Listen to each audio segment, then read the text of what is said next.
This is iFIBER 1 News. Here are today's top stories.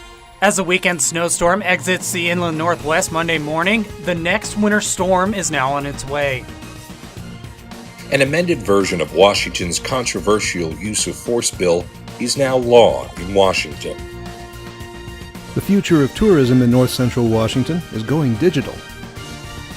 Some legislators in Washington are renewing their call to raise the legal smoking age in the state. From the iFIBER 1 newsroom, this is iFIBER 1 News. And it starts now. As a weekend snowstorm exits the inland northwest Monday morning, the next winter storm is now on its way. The National Weather Service has issued another winter storm warning for the Wenatchee area and Waterville Plateau, in effect until 10 a.m. Tuesday with 5 to 10 inches of new snow, and up to a foot of snow expected in Leavenworth, Winthrop, and Blewett Pass. A winter weather advisory has also been issued for the Columbia Basin until 10 a.m. Tuesday, with 2 to 4 inches of new snow forecasted and up to 6 inches in some areas. The Cascade Mountains are also under a winter storm warning through 6 p.m. Tuesday, with snow accumulations of 2 to 3 feet of snow expected. Over the weekend, the National Weather Service issued a rare blizzard warning for nearly all of Grant and Douglas counties, where visibility was reduced to 0, and snow drifts as high as 6 feet were reported in some places, leading to highway closures across central Washington for much of the weekend. This is Joe Utter for iFIBER 1 News. This segment is brought to you by Change doesn't have to be complicated. With a low-profile microwave hood combination that's ready to install right out of the box.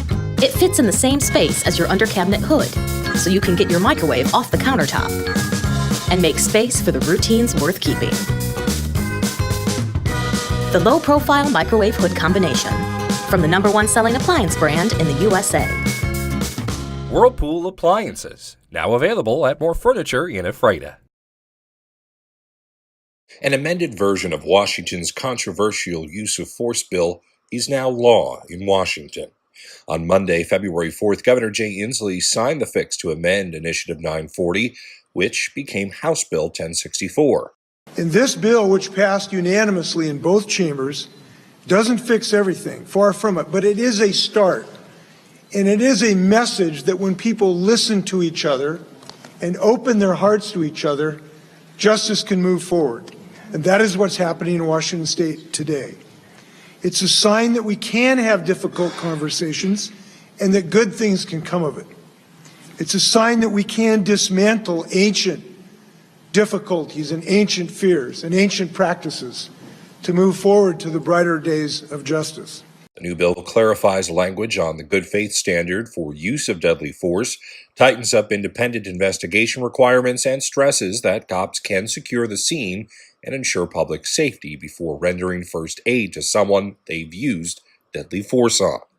In addition, the bill mandates the state to reimburse any officer's legal fees and other related expenses incurred during an investigation. Moses Lake Police Chief Kevin Fuhr says one of the bigger feats achieved by the bill is the unity it created between advocacy groups in favor of more police accountability and law enforcement. Again, we're not changing anything that we have been doing for a while now. I see this law as basically getting all law enforcement on the same page, giving us kind of direction on how we need to respond to these types of incidents, and everybody's now doing the same thing. So I mean, that's the best part of this law is that it's kind of putting everybody together. Better accountability, but it's also because of the partners that all work together on this. It's helping to build those relationships with these other organizations that, again, at times may not see eye to eye with law enforcement. Now at least it's given us that relationship to be able to work through some of these problems. I'm Sean Goggins for iFIBER 1 News. This segment is brought to you by Your taste buds bored? Well, then bring them to Jay's Teriyaki. Not only does Jay's have a variety of teriyaki dishes, they also offer mouth-watering salads and sides. Call Jay's 509-764-5155. Jay's Teriyaki, located at 123 East Broadway in Moses Lake, because it's all in the sauce. The future of tourism in north central Washington is going digital. At its Regional Tourism Summit Monday at the Confluence Technology Center in Wenatchee, the North Central Washington Economic Development District introduced NCW Insider, a phone app in the making that should help guide visitors to merchants, markets, and other experiences around the region. Some of it has to do with gamification, right? We recognize that gamification and the rise of mobile technology being where a lot of folks are getting their information about where to visit and when to visit. On the gamification side, I never really understood Pokemon Go, but I really appreciated how it got people different places. The app is due to launch in April. Businesses and agencies that want to be featured in the app have until mid-March to buy in at an introductory rate. Once they do, they'll find their services marketed through the app and get access to other features. Users on the other end gain rewards points, which they can use toward purchases at those member locations. And tourism marketers get consumer data to help them refine their appeal to travelers.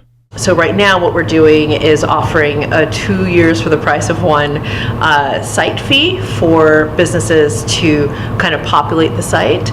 And with the funds that we raise, it'll obviously pay for the app. It'll pay for marketing nationally and regionally, really targeting those travelers who are likely to rent a car or drive into the area, but also supporting shop local efforts as well. Jefferson Robbins, iFIBER 1 News.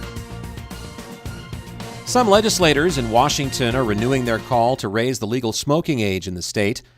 10th District Republican Senator Barbara Bailey of Oak Harbor has launched a bill which would increase the minimum age requirement to purchase cigarettes and other tobacco products to 21. The proposal would also apply to vaping as well. Bailey's measure also goes a step further by urging the federal government to adopt the same standards if it passes. Why would we allow our young people access to a product that has already been determined can be detrimental to their health without them old enough to really make that decision in an informed way? Attorney General Bob Ferguson has also been a strong supporter of raising the smoking age in Washington since he took office in 2013. According to a recent Stuart Elway poll, an overwhelming 65% of Washingtonians support raising the sale age of tobacco to 21, a result which clearly displays public support for Bailey's legislation. Senate Bill 5057 has 21 sponsors in the state Senate and was referred to the Ways and Means Committee for further action on January 23rd. Reporting for iFIBER 1 News, I'm Chris Hansen. This is iFIBER 1 News.